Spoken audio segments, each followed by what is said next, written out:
आज हठात स्टाडियम पाखे बुलू बुलू नजर पड़ा कि मिनी बालीजात्रा पड़िया पड़ी गणेश महोत्सव।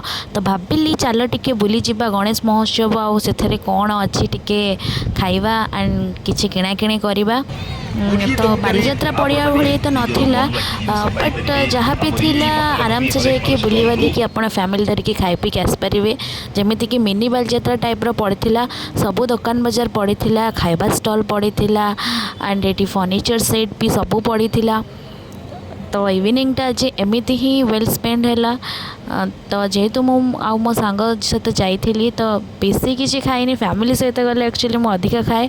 तो आमे सेमती झाल मटर एंड से मथुरा केक खाई बास आसिलु।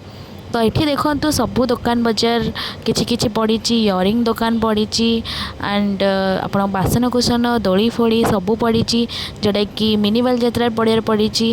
तो आपण मैंने जाइपारे फैमिली सहित सेठी एंजॉय करें आपण इवनिंग वेल स्पेंड करें। जदि आज वीडियो भल लगी तेज मो चैनल को सब्सक्राइब करूँ, सब वीडियो को लाइक करूँ, शेयर करूँ। आपको भल पाइबा एमती ही देता।